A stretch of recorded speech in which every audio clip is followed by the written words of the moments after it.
the worst thing you could possibly do is like for a high value person is fucking ask them. You should find ways to serve them. I talked about the greatest cold DM. I get cold DMs all the time. It's like, can I pick your brain? Can I take you to coffee? Those are like not usually successful. But the greatest DM was like, hey, I love your podcast. I'm a 21-year-old kid. I took an idea I heard on your podcast, made a video, and I got 10 million views. Can we talk about it? Essentially, what his DM was like, I can do this service for you. He did something first. Every single person, like I've never asked for a favor. And I think that's the biggest thing where like you go to these events and you're just like, gimme. You don't build a relationship like that. Always give first and never have an expectation of return. I was very lucky that people told me that early in my career, and I took it to heart because it's so funny now, 10 years later, that you can see you're just like Johnny Appleseed, like running around helping people, giving them stuff. And then some small fraction of those generous moments will be remembered and returned to you in ways that you can't possibly fathom 1, 5, 10 years later. And it's so interesting now to see like the culmination of that happening in Scribe. Like I'm able to sit back and be like, this person that I met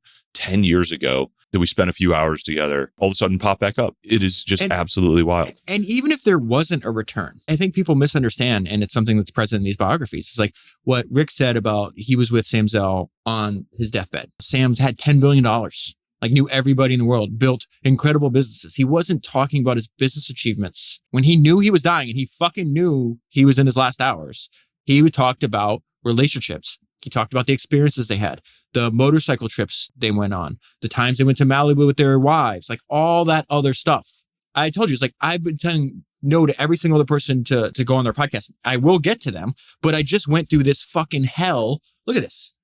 That's crazy. That's just the last 2 episodes. Do you understand? Like that's 1,600 pages. But I said yes to you because of our relationship, where it's just like, I'm not going to keep pushing Eric off. Like I'm going to do that. I want to talk to Mitchell too. That's the important part. It's just like, it's just going to be more fun as we continue to go through life and build our businesses. It's just like, dude, I get high on the conversations we get to have. The wins that you guys get, I feel like I'm living vicariously through you. Or you get to go like give first, and the risk is that what you give something and somebody takes it and walks away. But then like what have you learned in that transaction? It's very easy. So lucky to be surrounded by people that like if I spent my whole life making them successful, even if it didn't help me, I would feel great about how I use my life. I feel that way about my partners at Rolling Fun Bona. I feel that way about you guys. I feel that way about my wife. I feel that way about the founders I invest in. Being able to just give with no fear of no reciprocation is like so satisfying.